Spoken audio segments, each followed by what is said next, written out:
En el video del día de hoy vamos a trabajar con estadística y vamos a hacer énfasis en lo que es el uso de las tablas de distribución de frecuencias para variable discreta escritas en forma puntual. Ya empezaré a explicar a qué me refiero.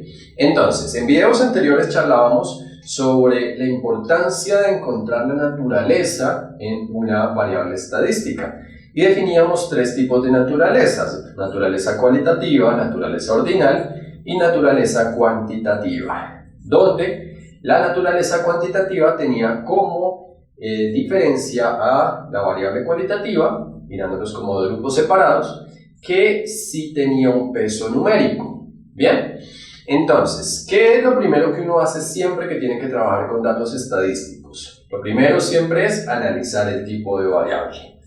Una vez yo analice el tipo de variable y de pronto me encuentre con variable de tipo cuantitativo, lo siguiente es analizar si la variable es de tipo discreto o es de tipo continuo. Entonces recordemos rápidamente, aunque dejaré aquí una pestaña con un link para un video donde explico esto. Bien, la diferencia entre lo cuantitativo discreto y lo cuantitativo continuo, sencillo. Aquella variable que yo considero discreta es la que no me aceptará valores decimales debido a su naturaleza. Esto se da, por ejemplo, cuando miramos conteos de algún elemento. Por ejemplo, supongamos que estoy haciendo un análisis sobre el número de personas que viven en una misma casa. Yo no puedo decir, por ejemplo, viven 3.5 personas, porque o viven 3 o viven 4 personas en esa casa. Y así sucede con muchos otros tipos de elementos. Número de hermanos que tiene una persona, número de hijos, etc. Bien, con la variable discreta hay que tener muchísimo cuidado porque ella puede trabajarse de dos maneras diferentes según lo que yo me encuentre. Me voy a encontrar con variables que se pueden trabajar en tablas puntuales o con conjuntos de datos que se deben trabajar en tablas por intervalos. Entonces, ¿cuál es la diferencia entre una y otra? Sencillo. En una tabla puntual yo me voy a encontrar que cada fila en cuanto a modalidad de clase va a ser un valor único. ¿Bien? Mientras que en el trabajo por intervalos me voy a encontrar un conjunto de números. ¿Bien? Ahora, ¿cuándo se utiliza cada una? Por ejemplo, supongamos que yo tengo datos que oscilan entre el número 15 y el número 75. ¿Bien? Y supongamos que yo tengo mínimo un elemento o una observación en cada uno de estos valores de modalidades. ¿Qué pasaría? Yo tengo un rango de 60 datos y por lo tanto tendría mínimo 60, o en este caso máximo 60 modalidades de clase. ¿Qué pasa? Al tener 60 modalidades de clase, si yo me propusiera el trabajo de construir una tabla en donde cada valor entero sea una modalidad de clase, pues me voy a encontrar al final con una tabla enorme que no me sirve a mí para procesar correctamente mi información. Recordemos que la idea en las tablas de distribución de frecuencias es facilitar el uso mediante una organización de datos para el posterior trabajo. Bien, entonces, cuando yo me encuentre con un elemento en el cual mis posibles modalidades de clase sean muchas, trabajaré por intervalos. Cuando vea que son pocas, trabajaré en forma puntual. Pero eso también tiene como una especie de estandarización y lo aconsejable es lo siguiente. Si yo veo que el número de modalidades, llamémoslo n, es un número menor o igual a 12, trabajaré tablas puntuales. Si por el contrario veo que el número de posibles modalidades es mayor a 12, entonces trabajaré por intervalos, así como por ejemplo acá con el ejemplo que poníamos un 60. 60 es mayor a 12, entonces no voy a crear una tabla con 60 filas, sino voy a crear una tabla agrupando por intervalos. ¿Bien? Las tablas por intervalos tienen un cuidado y un diseño muy específico en estadística, del cual hablaremos en futuros videos. Bien, vamos a trabajar el día de hoy tablas puntuales para variable discreta. Entonces, para eso vamos a proponer un ejemplo. Vamos a suponer que estamos haciendo un estudio sobre el número de afiliados que tiene un trabajador a su EPS. Bien, entonces supongamos los siguientes casos. Supongamos un número de trabajadores que no tengan afiliados a la EPS. Vamos aquí, afiliados a EPS por trabajador. Si me están mirando de pronto desde un país diferente a Colombia, una EPS es sencillamente una entidad prestadora de servicios de salud que tenemos aquí en Colombia, o que se maneja aquí por ley en Colombia, para cada persona que esté trabajando. Ella debe estar afiliada a una entidad prestadora de salud. ¿Bien? Valiendo la aclaración o haciendo la aclaración, vamos a suponer un trabajador o un grupo de trabajadores que, por ejemplo, no tengan afiliados, sino estén únicamente ellos bajo ese régimen del servicio de salud. Entonces, supongamos, por ejemplo, 6 personas de ese grupo. Supongamos asimismo grupos que tengan un solo afiliado, de pronto la esposa. Por ejemplo, supongamos 10. Supongamos un grupo que, por ejemplo, tenga 2 afiliados, por ejemplo, la esposa y el hijo, o el esposo y el hijo. Pongámosle aquí, por ejemplo, 20, que tengan 3 afiliados, por ejemplo, 36, que tengan 4 afiliados, por ejemplo, 22, que tengan 5, por ejemplo, 10, que tengan 6, por ejemplo, 3, y que tengan 7, por ejemplo, 1. ¿Vale? Entonces, ¿qué pasa? Lo primero que yo debo analizar es, sabiendo ese conteo, a partir de una recolección de datos, debo mirar cuál es la cantidad de modalidades de clase potencial. Y sencillamente tengo 1, 2, 3, 4, 5, 6, 7 y 8 modalidades. Como 8 es un número menor a 12, voy a crear un trabajo puntual. Entonces, procederemos a la construcción de las tablas en forma puntual. Las tablas para construcción en forma puntual difieren bastante de las de variable cualitativa. ¿En qué sentido? Que voy a tener unas tablas más grandes debido a que la variable cuantitativa me permitirá a mí sacar análisis más profundos y más detallados de aquello que esté analizando. Entonces, ¿cómo se construye una tabla de estas? Lo primero es crear una columna que haga referencia a la modalidad de clase, que en este caso sería XY, y que vendría a ser nuestro número de afiliados por trabajador. Y ahí lo que vamos a hacer siempre es ordenar los elementos de modalidad siempre de menor a mayor. El menor elemento siempre debe estar de primero en la tabla, en cuanto a las filas, y el mayor siempre debe estar de último. Es decir, 0, 1, 2, 3, 4, 5, 6 y 7. Absolutamente siempre. Y esto es una diferencia enorme con la variable cualitativa. En la variable cualitativa, el orden aquí no importaba porque los elementos carecían de peso numérico. Aquí sí importa. ¿Por qué? Porque a medida que yo voy bajando en mi tabla, me voy encontrando con una mayor cantidad de afiliados por persona.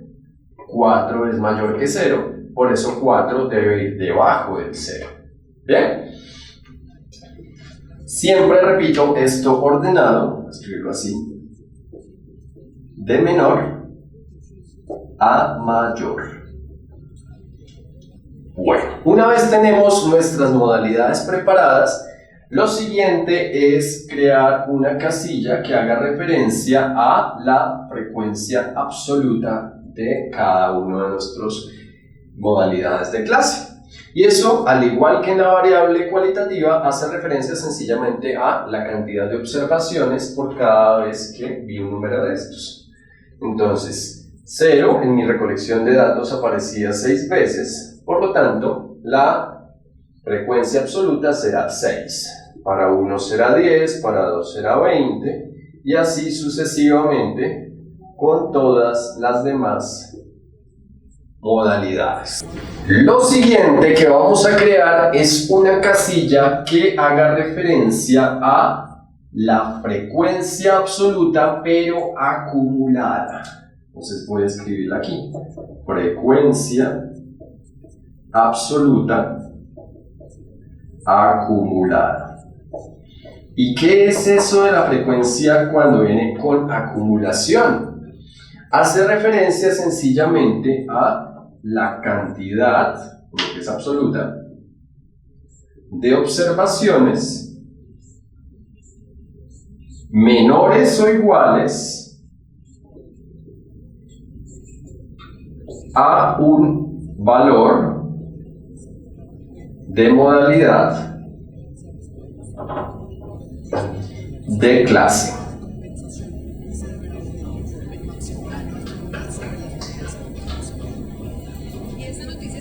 Bien, o a un conjunto de valores también de modalidades de clase. Sí, es que estoy trabajando con intervalos. Bien, en este caso es solo un valor. Entonces, ¿cómo se arma esto?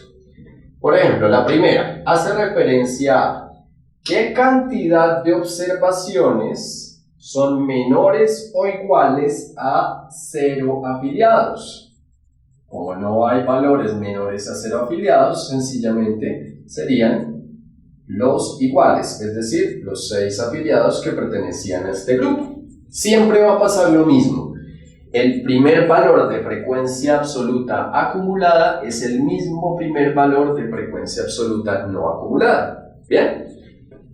Ahora, acá, ¿cuántas de mis observaciones son menores o iguales que el número 1? Entonces, ¿qué me encuentro? Con que iguales hay 10 y menores hay 6. Si sumo los dos valores, eso me dará 16.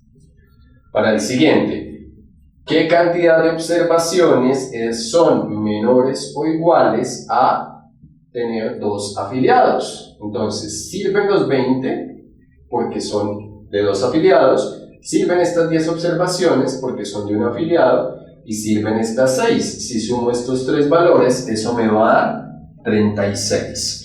Ahora, una forma más rápida de crear esa columna es la siguiente.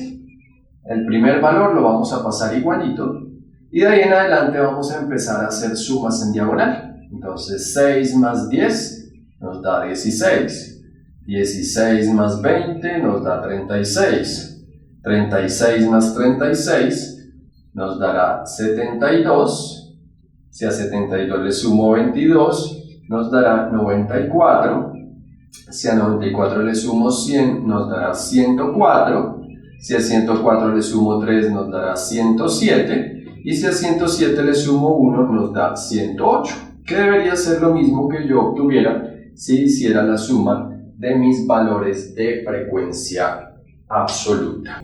Ahora, ¿cuál es la idea de esta casilla? Esta casilla me sirve a mí para analizar de forma rápida cuando de pronto tengo que hacerme la pregunta de qué cantidad de observaciones o de elementos dentro de mi estudio hacen referencia a un valor o uno menor a él en características de estudio. Me explico. Por ejemplo, ¿qué cantidad de observaciones yo me encontré que fueran de 5 afiliados o de menos afiliados? Entonces, sencillamente puedo buscar directamente acá, dado que esto hace referencia a lo menor o igual, y entonces diré que 104 personajes, 104 trabajadores, hacen la referencia a tener 5 afiliados en su grupo familiar o menos.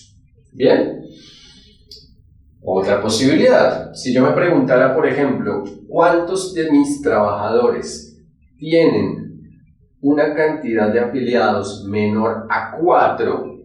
Entonces lo que yo podría pensar es lo siguiente. Menor a 4, ¿qué significa? Que tengan 0, 1, 2 o 3 afiliados. De tal manera que lo que voy a buscar es el número 3 y mirar su frecuencia absoluta. Entonces diré que 72 trabajadores tienen 3 afiliados o menos en su entidad prestadora de servicios de salud. Bien, entonces muy importante la lectura, muy importante ese análisis de lo que hace referencia a las frecuencias absolutas acumuladas. Ahora bien, voy a discutir en este momento por qué estas casillas de acumulación nunca deben aparecer si la variable es cualitativa. Y la respuesta es sencilla. Jamás deben aparecer acumulaciones de frecuencia en la variable cualitativa porque la variable cualitativa no tiene peso numérico. Por ejemplo, si yo estuviera hablando aquí de colores, por ejemplo rojo, verde, azul, pues yo no voy a decir que 16 observaciones son menores o iguales a verde, porque eso no tiene sentido, porque no hay un rango de pesos numéricos para los colores. Bueno, a menos que de pronto esté haciendo un análisis científico y esté mirando las longitudes de onda de cada uno de estos colores, pues es una cosa diferente. Pero si lo que estoy haciendo es un análisis de, por ejemplo, tendencias, por ejemplo, para las preferencias de color que tienen las personas al momento de vestirse, para un diseño, por ejemplo, de una prenda, pues no es válido hacer una acumulación de frecuencias, ¿vale? Por eso es que en la variable cualitativa únicamente tenemos frecuencias sin acumular. Ahora bien, continuemos con la construcción de nuestra tabla básica.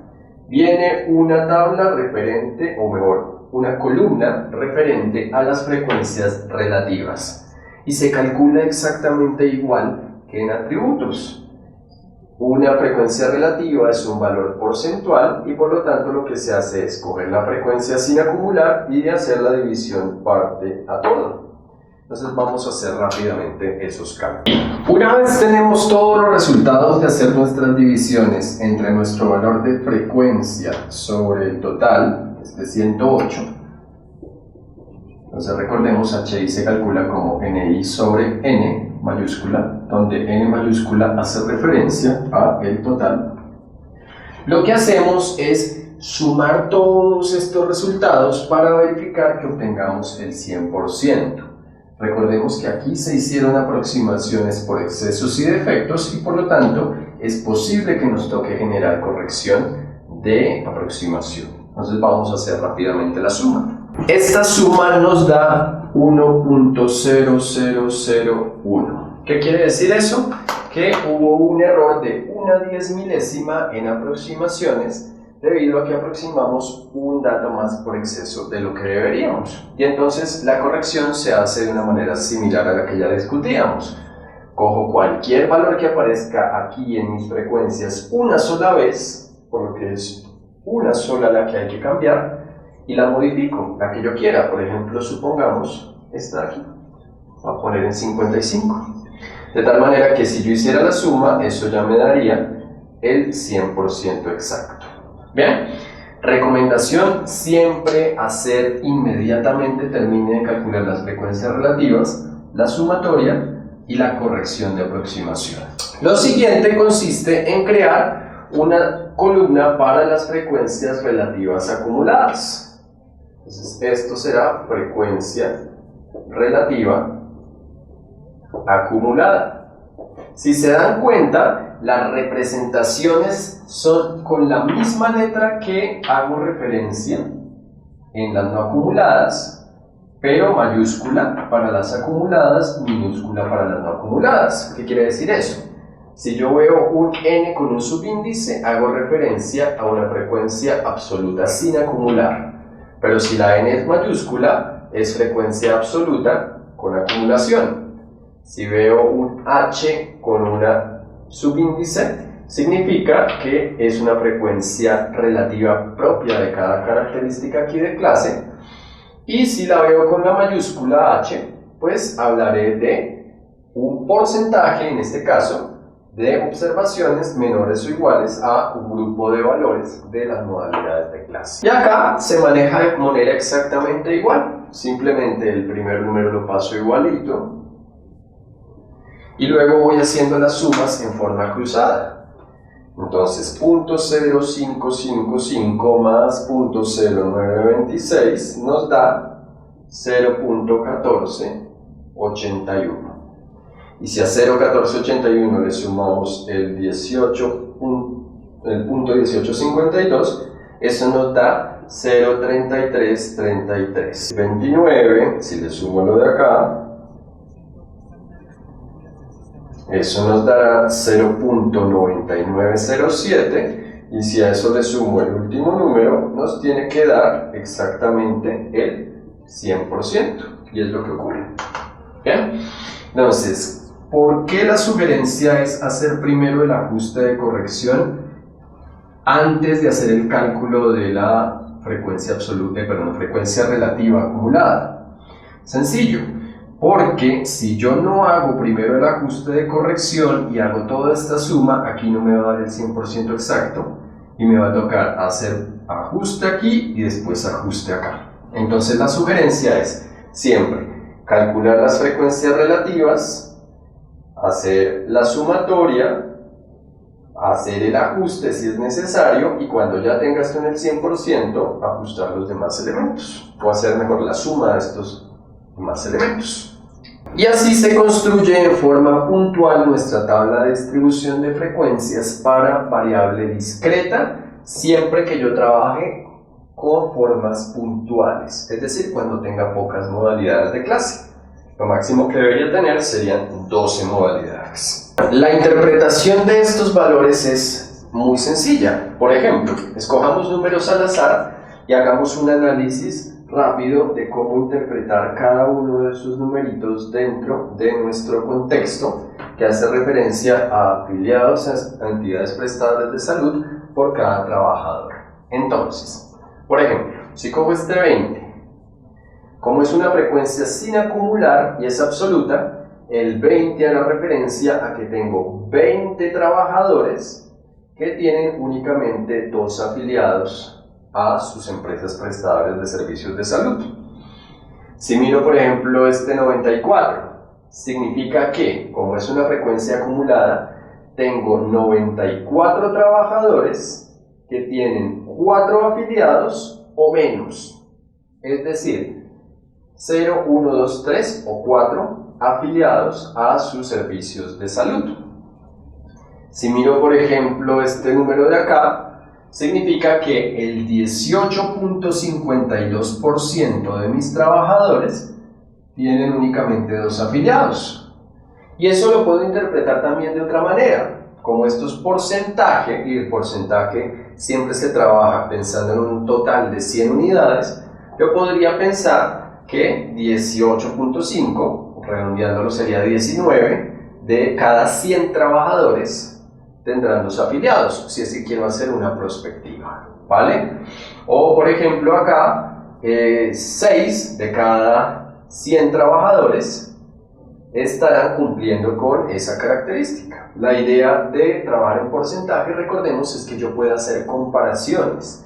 Si por ejemplo está fuera un área, supongamos el área de producción en una empresa, y yo quisiera hacer el contraste con otra área, por ejemplo el área de contabilidad, pues tendría que trabajar con mis formas porcentuales, porque seguramente hay diferente cantidad de empleados en cada una de las diferentes áreas de trabajo. Vamos por ejemplo un valor de aquí, por ejemplo este 8703, que significa que el 87.03% tienen 4 trabajadores, 4 afiliados o menos dentro de mi empresa.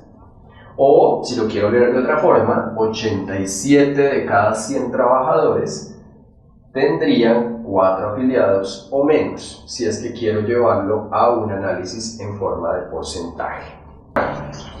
Estas tablas son fundamentales en la creación de trabajo estadístico. ¿Por qué? Porque para hacer todos los demás cálculos que vamos a necesitar, para hacer análisis de este conjunto de 108 datos, la mejor manera de hacerlo es tener mis datos organizados para luego sí proceder a hacer los cálculos. Y lo que vamos a ir haciendo más adelante es ir agregando columnas a medida que vayamos necesitando crear algún cálculo de un estadígrafo. Eso lo veremos también en videos posteriores. Ahora viene el asunto, presentación de la información. Recordemos que una tabla de distribución de frecuencias no es una forma óptima de presentar información, debido a que estos números no son del dominio público. ¿Qué es lo que quieren decir? Estos números los sabrán las personas que hayan tenido un curso de estadística o hayan hecho algún estudio en estadística por lo menos básico, pero no todo el mundo cumple con esa característica. Entonces, si yo quiero presentarle la información a alguien que de pronto no maneje esto de acá, pues la ideal sería trabajar en formas gráficas. Entonces, voy a explicar rápidamente las formas de trabajo gráfico. Voy a aprovechar este espacio de aquí del tablero para hacer el trabajo. Y voy a dejar mi tabla intacta para poderme referenciar a qué es lo que estoy trabajando. Aquí hablaré del número de afiliados. Es importante tener claro, vamos a esto más grande. Es importante o muy importante tener claro en dónde ubico yo cada uno de los elementos. Miren que ambos hacen referencia al número de personas, ¿vale? Solo que nuestro objeto de estudio hace referencia a los afiliados por trabajador. Nuestro objeto de estudio siempre lo vamos a trabajar, o vamos a sugerir trabajarlo en el eje horizontal. Y el vertical sería el valor de los conteos, cuántos trabajadores por cada elemento. Y de nuevo la sugerencia es hacer este gráfico a escala. Entonces, una forma de hacerlo a escala, recordemos, es buscar el número más alto que yo me encuentre aquí en mis frecuencias sin acumular, que por ejemplo sería el 36, y empezar a hacer subdivisiones. Por ejemplo, la mitad de 36 es 18, la mitad de 18 es 9, si a 18 le sumo 9 me darán 27, ahí estoy haciendo cuadritos de 9 en 9, o escala de 9 en 9. Si quiero puedo hacer escalas de 3 en 3, entonces 3, 6, 9, 12, 15, 18, 21, 24, 27, 30, 33, 36, y me queda de una forma medianamente escalada. Bien, si quisiera hacerlo de uno en uno, pues genero aquí de uno en uno hasta llegar a 36, pero haciéndolo así es muy fácil construir la gráfica. Entonces, eso en cuanto al número de trabajadores. En cuanto al número de afiliados, es fundamental tener en cuenta que los números deben organizarse de menor a mayor. Y en la recta numérica de los números reales, los números entre más grandes van apareciendo hacia la derecha. Ahora, para este caso particular que me encuentro con un 0, la sugerencia es no escribirlo directamente donde aparecería en un plano cartesiano cualquiera, que sería acá en el centro, sino sería correrlo hacia la derecha un poquito. ¿Para qué? Para que no se solape con los números que yo tengo acá y pueda expresar mi información de manera clara. Entonces, diremos que los números de afiliados van desde el 0 hasta el 7, entonces en orden. 0, 1, 2, 3, 4, 5, 6 y 7. Bien. Y sencillamente hacemos algo similar a lo de la vez pasada. Buscamos parejas ordenadas en donde esto va a ser el eje de las abscisas, es decir, el eje de las X, y este el de las ordenadas, es decir, el de las Y. Entonces, a 0 le corresponden 6, pongo un puntito y trazo la barra.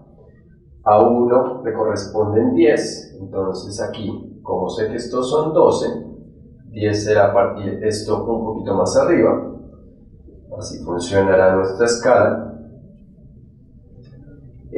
Para 2 son 20, entonces lo mismo, sé que aquí estas subdivisiones son de 3 en 3, entonces parto aquí y tengo mis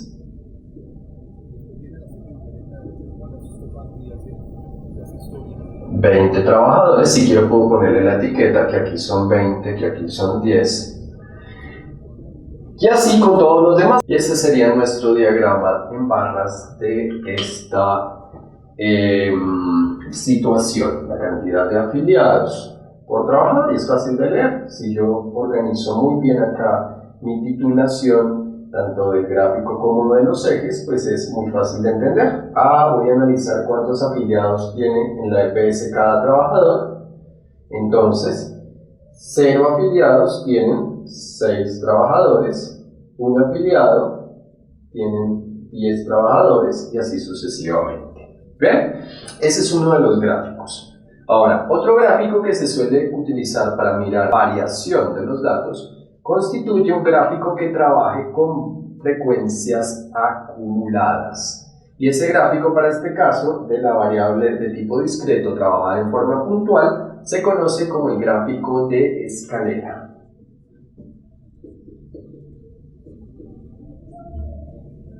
El gráfico de escalera se trabaja también con una forma de sistema cartesiano, en donde igual necesito un título. En este caso voy a hablar de variación de afiliados a EPS por trabajador,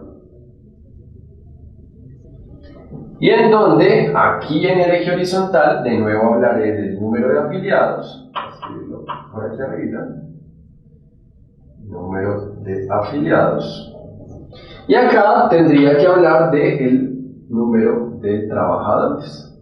¿Bien? Siempre la variable de estudio en el eje horizontal. Y acá lo que voy a hacer es trabajar con las frecuencias. Pueden ser también absolutas, pueden ser relativas, da lo mismo, pero en este caso acumuladas. Ese sería mi eje Y. Y lo que voy a hacer es no trazar barras, sino poner netamente puntos en donde haya unión de elementos a nivel cartesiano. Entonces, de nuevo, aquí enumeraré desde 0 hasta 7. 2, 3, 4, 5, 6 y 7. Y acá tendría que trabajar por escalas hasta el número 108. Entonces, aquí en este caso voy a sugerir que hagamos redondeo a 110, de tal manera que trabajemos con de pronto 11 cuadritos que nos hagan referencia a cada uno 10 unidades. Entonces veamos, por aquí estarán 60, por aquí estarán 50, entonces 10, 20, 30, 40, 50 un poquito más abajo, 60, 70, 80, 90, 100 y 110. Si se dan cuenta, es una manera muy sencilla de hacer la construcción y el escalado acá. Entonces, lo que pensaré es que cada cuadrito de estos son 10 personajes y voy a empezar a proceder. Entonces, primer punto que debo ubicar, donde en el eje X tenga 0, recordemos se hace corrido, y donde en el eje Y tenga 6. Entonces, como aquí no está marcado el 6, pues lo voy a buscar a escala y pongo un puntito. Cuando voy al valor 1 en afiliado, que será el valor de las X, tendré 16 en Y. Entonces 1 en X va con 16 en Y. Hago la ubicación, pongo un puntito. Para 2 trabajadores, o mejor 2 afiliados, hay 36 trabajadores. Entonces 2 con 36. Ojo el puntito. Para 3 hay otros 30, hay 72, entonces 72.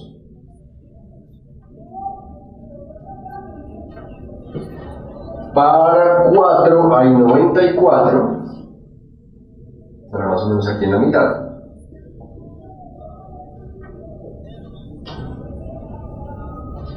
Para 5 hay 104, entonces más o menos aquí en la mitad.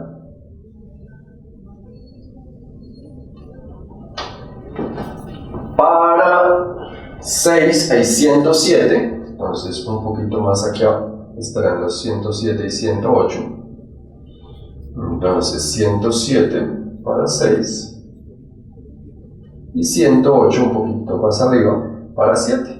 ¿Y qué voy a hacer con esos puntos que he puesto aquí en color rojo? La idea obviamente sería que no se me solapara con el título, pero pues por cuestión de espacio sucedió. Lo que voy a hacer es trazar unos escalones.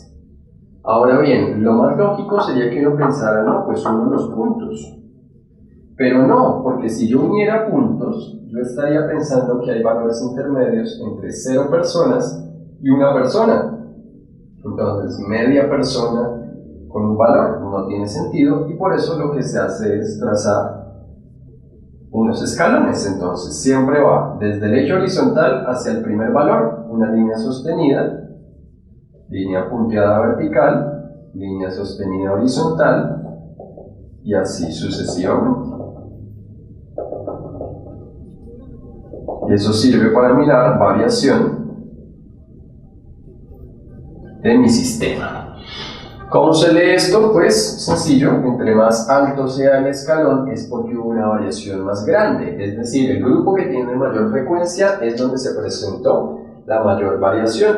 Para este caso, la mayor variación sería el de este escalón que llega al punto 3. Y si usted mira aquí en la gráfica, va a ver que 3 es el número con mayor frecuencia. Entonces, entre más alto el escalón, más variación hay entre los, en este caso, afiliados a EPS por número de trabajadores. ¿Bien?